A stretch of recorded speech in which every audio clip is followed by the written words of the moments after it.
আসসালামু আলাইকুম ওয়া রাহমাতুল্লাহ।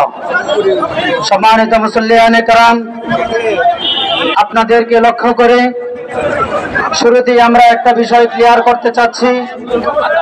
আমাদের এখানে আসা বাইতুল মুকাররমের উত্তর গেটে জুমার নামাজের পরে এখানে আমাদের জামায়াত হলো বাংলাদেশ সমস্ত উলামায়ে কেরামের দেশ, বাংলাদেশ কওমি মাদ্রাসার দেশ, বাংলাদেশ তাবলীগ জামাতের বাংলাদেশ।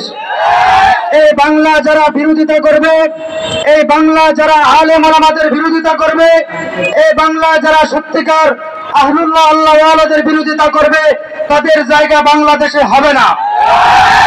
সম্মানিত মুসল্লিয়ানে কেরাম, আমরা সকলেই জানি 2018 সালে তাবলীগ জামাতের বিরুদ্ধে একটি গোষ্ঠী সাহাদপন্থী নামে বাংলাদেশে বসবাস করছে। তারা ইন্ডিয়ার দালাল, তারা আওয়ামী লীগের দালাল, তারা বাংলাদেশে ইসলামপন্থীদের বিরুদ্ধে ইসরায়েলের এজেন্ডা বাস্তবায়ন করতে চায়।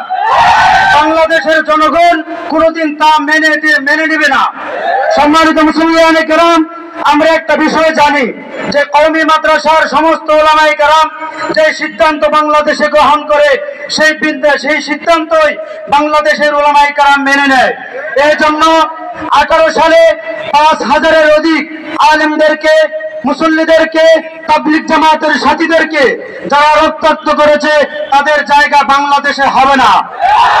আমি প্রশাসনের দৃষ্টি আকর্ষণ করে বলতে চাই, যারা আমাদের ভাইদেরকে শহীদ করেছে, আমাদের ভাইদেরকে রক্তাক্ত করেছে, তাদের সঠিক বিচার, তাদেরকে মামলা করে তাদের সঠিক বিচার প্রশাসনের মাধ্যমে তাদেরকে জেলখানায় বন্দী করে তাদেরকে উপযুক্ত শাস্তির আওতায় আনতে হবে।